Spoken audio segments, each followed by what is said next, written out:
New photos of Anthony Joshua's wrecked car show how he came within inches of death after a crash in Nigeria. The heavyweight British boxing champion was traveling in a Lexus Jeep when it smashed into a stationary truck shortly after 11 a.m. 2 of the 5 people involved in the crash tragically lost their lives, but Joshua survived with just minor injuries and was taken to a local hospital. A friend of the star said that he's okay, but badly shaken up. Just to give some context for any of our listeners and viewers who don't have the full picture, it happened on a major road near the Nigerian city of Lagos. That was at around midday local time yesterday, 11 a.m. UK time here. The 2 men who lost their lives were both Joshua's friends, but also parts of his close team, which makes it all the more tragic. So Sina Agami was his strength and conditioning coach, and Lateef Ayo Deli was his personal trainer. Absolutely awful news that Joshua's lost both of those 2. He emerged from the wreckage in one piece, which we're all grateful for here at Talk Sport.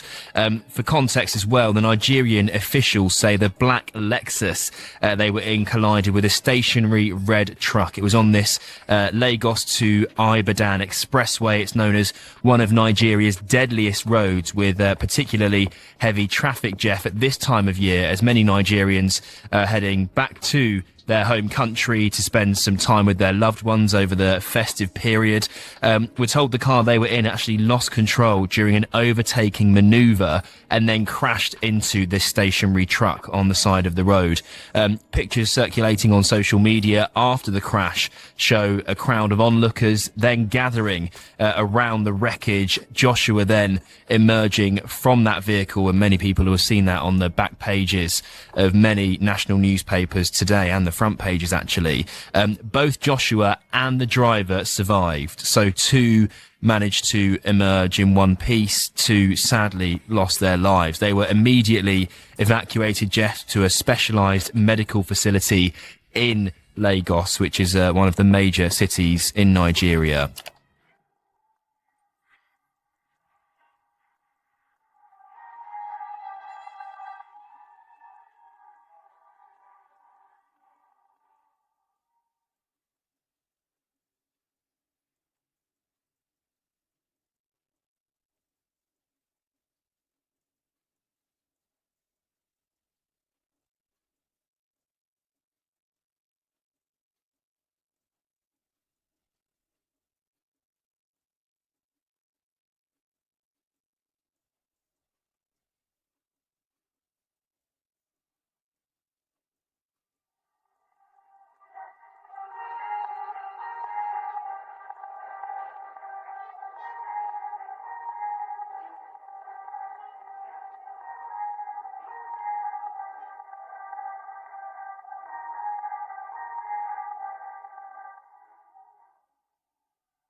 What began as a peaceful healing process has transformed into a period of profound soul-searching for the entire boxing community.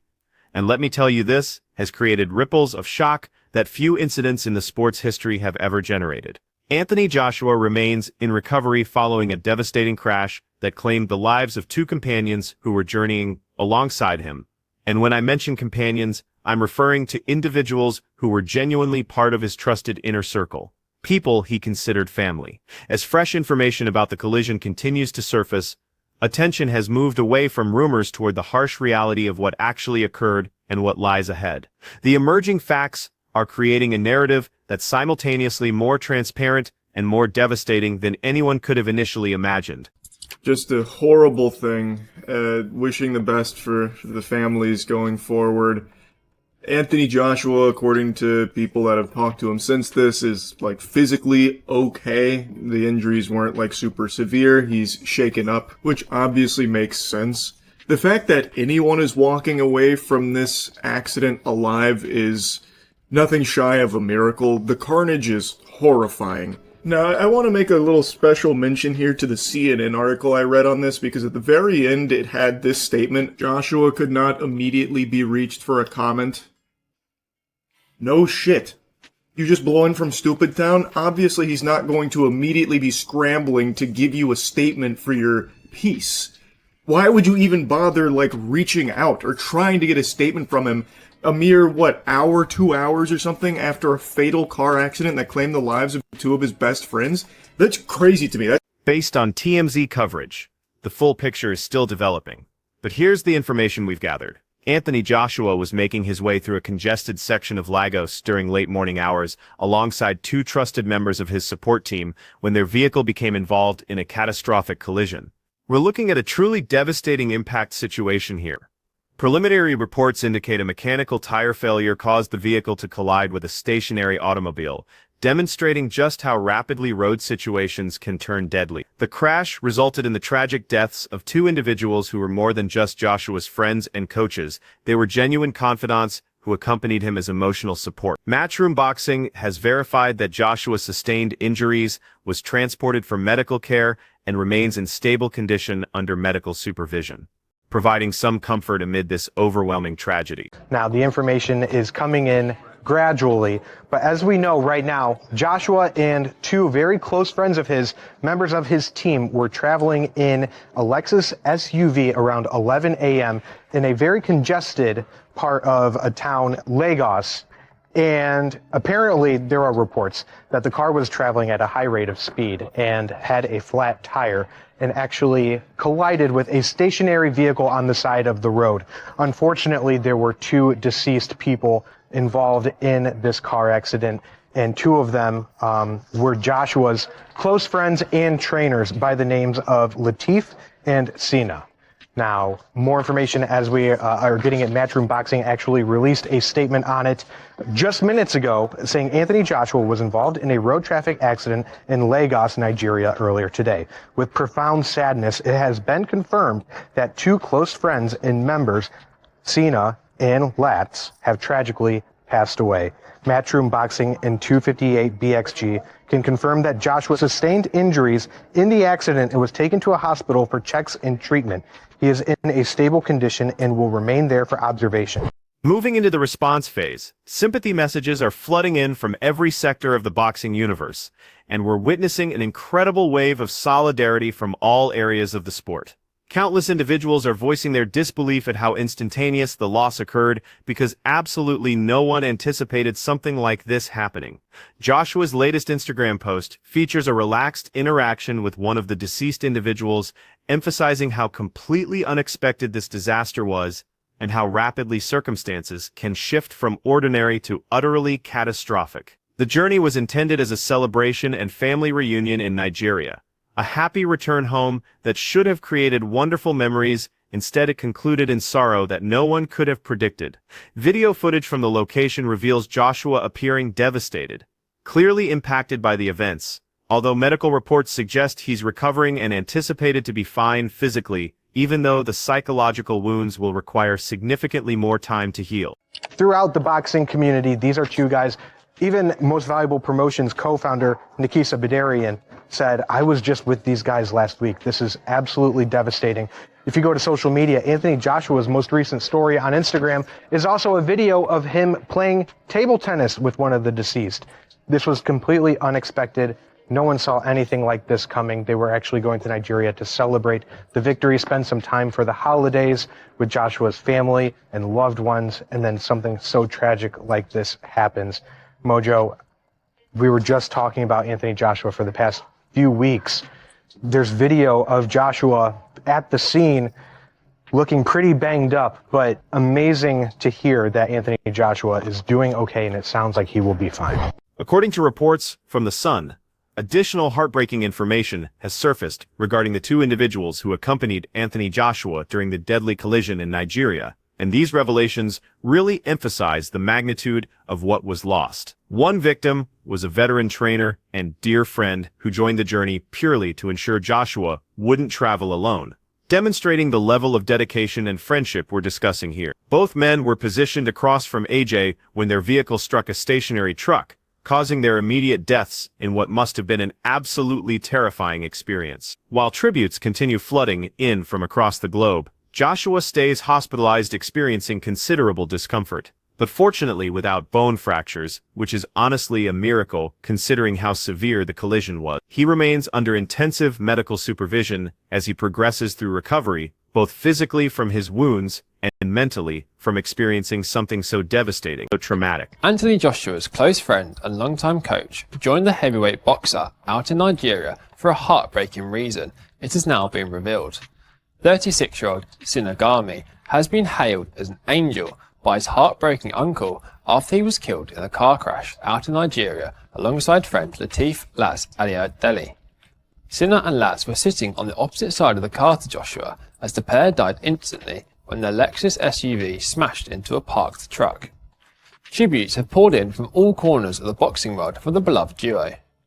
Sinna's uncle, Sharai Rami, says his nephew was far more than just a client to Joshua, as he revealed the touching reason why he joined the Olympian on the trip.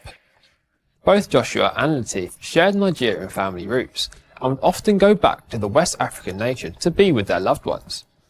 But Sinna, the owner of a major gym group in the UK, came along as he didn't want AJ to ever be alone during their planned week-long trip. Shariah told The Times they were friends, Anthony Joshua and Sinna. They worked together, but they began as friends. Even on this trip, he didn't want him to be alone, so he went with him.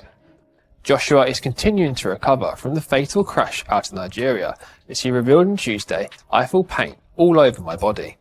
Sources close to the 36-year-old British fighter told The Sun that AJ had searing pain in his knees and cried out in agony as he was rescued from the wreckage of the Lexus 4x4 on Monday. Despite his injuries, tests have revealed Joshua suffered no fractures. The star will remain in hospital, however, over the new year, while medics and his mum keep an eye on him and carry out any Then messages of support flooded in, including from beyond the MMA community, demonstrating just how widespread the influence of this disaster has reached. Charles White Jr., and known as Pinkwins, commented on the tragedy, describing the crash as terrible and highlighting just how incredible it is that anyone lived through it, considering what happened.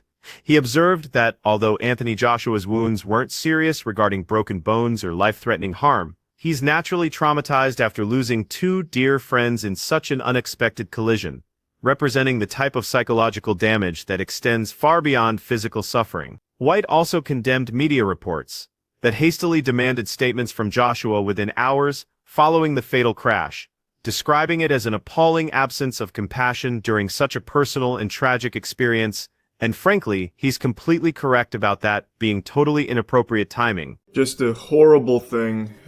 Wishing the best for the families going forward. Anthony Joshua, according to people that have talked to him since this, is like physically okay. The injuries weren't like super severe. He's shaken up, which obviously makes sense. The fact that anyone is walking away from this accident alive is nothing shy of a miracle. The carnage is horrifying. Now, I want to make a little special mention here to the CNN article I read on this, because at the very end it had this statement: Joshua could not immediately be reached for a comment. No shit. You just blow in from Stupid Town? Obviously he's not going to immediately be scrambling to give you a statement for your piece. Why would you even bother, like, reaching out or trying to get a statement from him a mere, hour, 2 hours or something after a fatal car accident that claimed the lives of two of his best friends? That's crazy to me. That's just like a lack.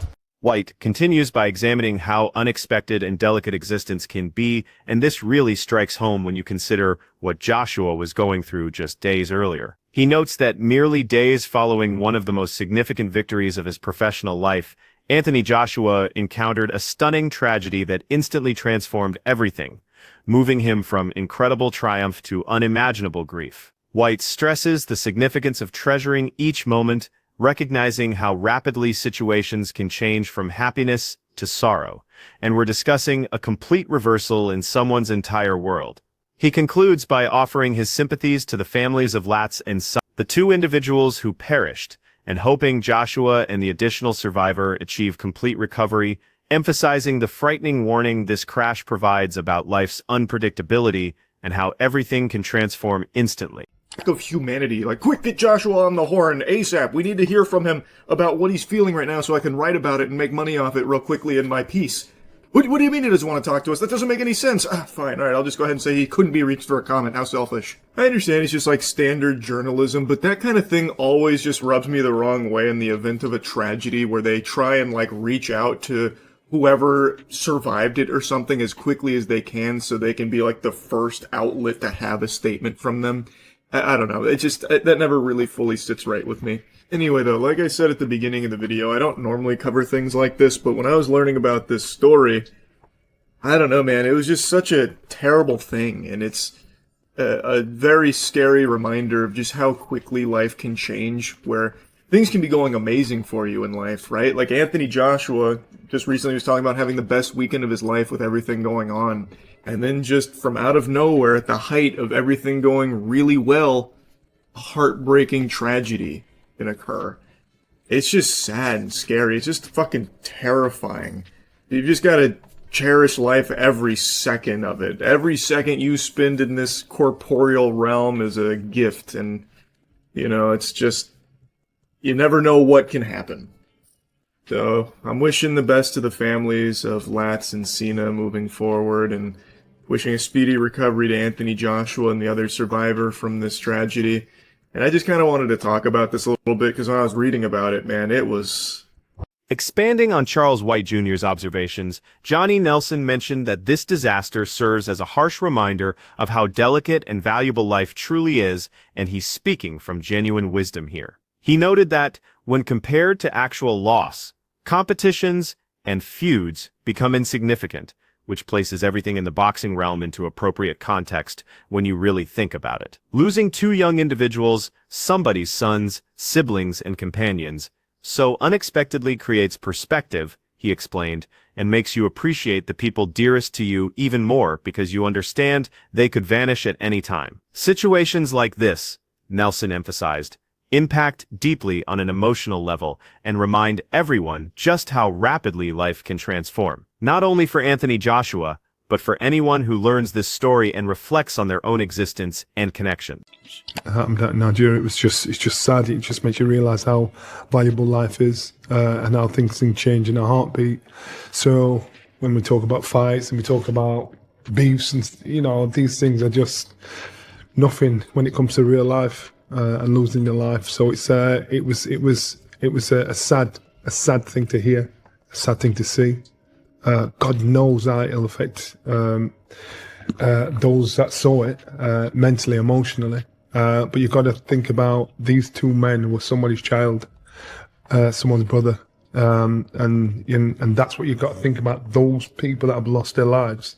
Now that is the saddest thing you could ever even imagine, and you wouldn't wish it on your worst enemy. And now it's just somehow. You know, it's a bit early to say, but it's somehow trying to recover from that and build from that. It's just, to me, it makes you just appreciate those close to you. You know, when my mum passed away, all my mates, I saw them just cling close to their mum because it made them realise, oh my God, that could be me. And so you just, when you see things like that, it just brings you down to earth. Nelson stressed that mourning affects everyone uniquely.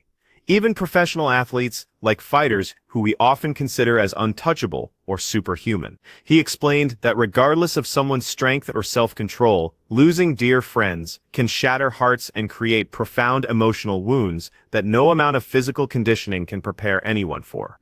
Nelson encouraged people to consider the psychological impact of experiencing such sudden tragedy personally, explaining that it's the type of incident most people only witness in films, a devastating, life-changing experience that creates permanent effects on everyone involved and transforms how you perceive the world permanently. How would you kind of maybe advise or think somebody could deal with that type of grief? You know, you've got to have some kind of mental makeup to be a boxer, never mind anything else. So I think death affects us all. And some of us react differently. Some of us are stronger to deal with these things and can put things in compartments. Some of us aren't. Boxers are no different from any other human being. And our hearts can break. Your souls can be broken. Mentally depends on, can you imagine seeing that Can you imagine being involved in that area? Can you imagine that? Can you imagine those being your friends? You can't even imagine, the trauma, the mental trauma how that would affect anybody, even people passing the other way. So again, this is something that you only see happen to somebody else, happens in a movie. And so again, it's just, listen. John Fury contributed with a sincere and warning message describing Anthony Joshua as a fortunate individual for surviving the collision, which is completely accurate when you examine what might have occurred. He offered condolences to the families of the two young individuals who died and emphasized life's fragility, particularly on roadways where crashes can occur within seconds. Fury utilized the tragedy as a caution, encouraging people to consistently drive sober, alert, and with clear judgment, especially during hectic periods like holidays, when roads become more hazardous than normal. He stressed that even when everything appears normal, disaster can happen instantly, a sobering warning to value life and protect those around you, because you never realize when something like this might affect you or someone you care about. AJ, you've got a guardian angel, my friend. God has his arms wrapped around you then. Condolences to the deceased. So terrible, young people.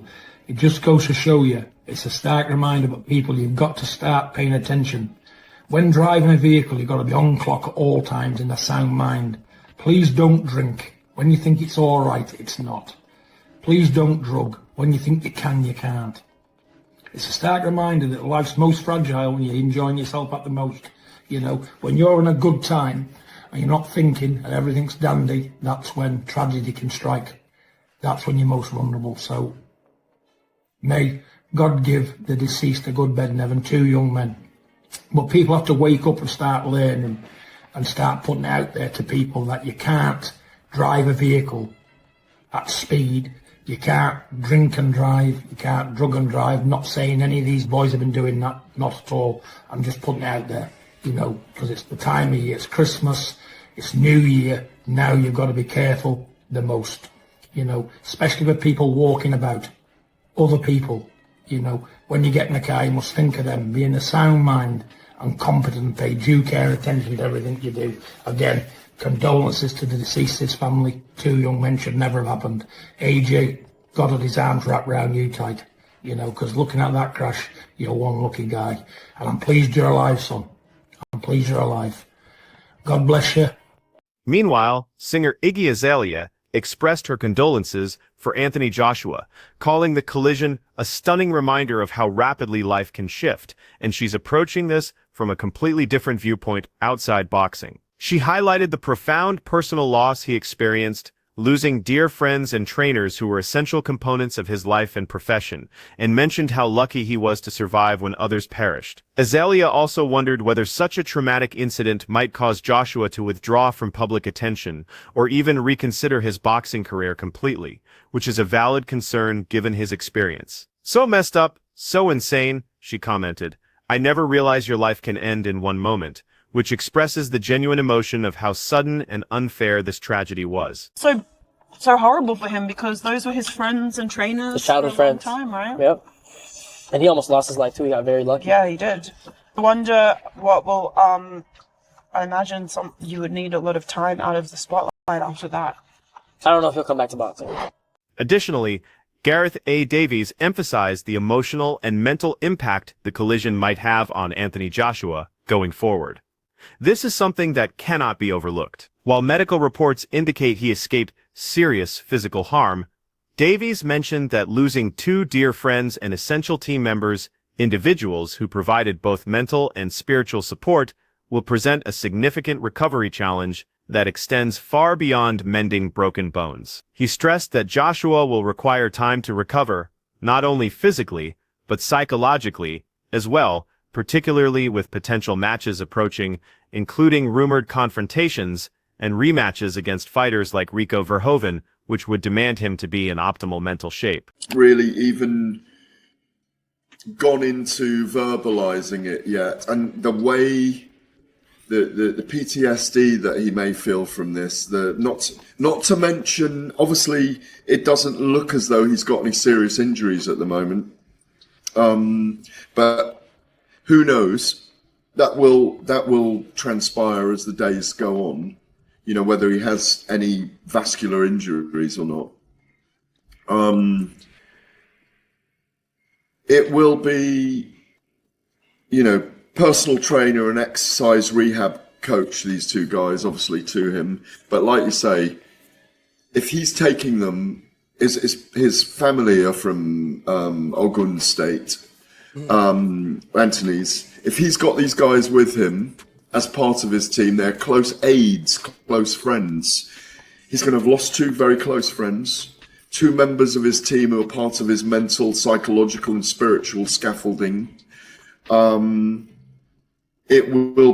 will have to recover from this in all those ways, as well as physically, to go again, especially as it looked like he was going to be fighting late in February, potentially in Riyadh, against names such as Rico Verhoeven, who had been mentioned, the great Dutch kickboxer. That was one of the people mentioned. It may not have been him. Continuing his examination, Gareth A. Davies proposed that the crash might postpone Anthony Joshua's ring return, although he also identified a potential motivational element that could work in the reverse direction. Joshua might decide to compete in tribute to his friends, preserving their legacy through his career and dedicating upcoming wins to their memory. Davies emphasized that only Joshua can determine his path forward, and nobody can dictate what the correct decision is in this circumstance. With his financial stability, he faces no pressure to fight for monetary reasons, which provides him the liberty to take whatever time he requires. The upcoming period may reveal whether he steps away, views this as a signal to retire while he's able, or transforms the tragedy into his next boxing chapter as a method of tribute and recovery. I think it will take longer for Anthony Joshua to get back in the ring now. The other side of it, Raheem, is that he may feel that he wants to go in there to do something for their families, to make their names resonant, to fight in memory of his friends and his aides, and only he will know right now. And we haven't had a statement from him yet, have we? So I expect that will come in the next few days. And you just wonder whether he doesn't need to fight anymore. He doesn't have to earn money anymore. He's incredibly wealthy, generationally wealthy. He may even decide that's it. This is a sign. That's it. But he may decide it's the opposite. There's so many. I mean, this is conjecture from me now, but it will be very interesting to see what he says and how he moves from here. Additionally, Wade Plemons contemplated the tragedy, emphasizing both the shock of the crash and the disturbing reactions some people displayed on social media, which honestly creates another dimension of sadness to this entire situation. He observed that while Anthony Joshua's celebrity status makes him the headline because of his fame, attention should also focus on the loss of his two dear friends and their families' grief, who are experiencing unthinkable suffering right now. He criticized those recording and distributing graphic content from the location, describing it as disrespectful and uncompassionate behavior that reveals how emotionally disconnected some people have become, and characterized the situation as deeply disturbing, emphasizing the necessity for humility and sensitivity in moments like this, instead of treating it as entertainment or content. Josh was one of the biggest stars in the sport of boxing, and the fact that he has just come off a massive, massive moment for his career, and his notoriety and his spotlight is a big reason why he's back home in Nigeria in the first place. And this story obviously starts with his name, but it doesn't end there. As Anthony Joshua, luckily, by the grace of God, and by the way, I should say, prayers to everybody involved and their families, to those that have passed. I pray for grace for their family in this heightened era of social media where everybody is more focused on the attention grabbing, on the headline, on the click. And as we'll see in a second, more people are focused on filming at the scene of a crime versus having some damn grace and some humility and trying to help people. But just an all-around awful situation. Joshua was, like I said, in Nigeria with two of his best friends. I want to be sensitive here. I don't know the full names of these people, but and I certainly won't be showing any video of the deceased in today's video. I've seen that video going around on Twitter today, and again, makes me sick to my stomach to watch people parade around videos of the deceased laying deceased in the road and showing them no grace. That's just disgusting. Plemons continued by emphasizing the difficulties at the location, noting the absence of official emergency services in Nigeria, which made an already horrible situation even more challenging. He emphasized that while he doesn't want to concentrate on systematic problems in the nation, it was remarkable to witness someone as prominent as Anthony Joshua receiving help from passers-by rather than professional responders who should have been present. Plemons noted there were no ambulances or adequate scene control, which is honestly surprising when you consider what proper emergency response resembles in other nations, and he voiced disappointment that the victims weren't given even fundamental dignity and care following the crash, which they absolutely deserved regardless of their identity. Obviously, we know that a place like Nigeria doesn't have necessarily the best infrastructure for emergency services like this, but that's a different conversation, maybe for a different day. I don't want to use this time and my coverage of this incident to talk about the impoverished kind of nation of Nigeria or the entire state of their emergency services as a whole. But what I do find frustrating, because that part, that's a systemic issue. That's something that has to be addressed from the top down, because Anthony Joshua is one of the richest people probably to come out of that country, worth 150 million pounds. And today you saw him being pushed out of a car by individuals. You saw him being pulled into another car, a police car, in the front seat. No ambulance, no emergency services, no EMTs, no blocking off the scene, no trying to protect the fatal and treat them with the respect they deserve, even in death. So what do you think about this heartbreaking crash that has devastated the boxing community completely? Share your thoughts in the comments and tell us how you believe Anthony Joshua should proceed from this point. Make sure to subscribe to stay informed about his recovery, and please remember Anthony Joshua in your thoughts as he heals both physically and emotionally from this absolutely tragic loss.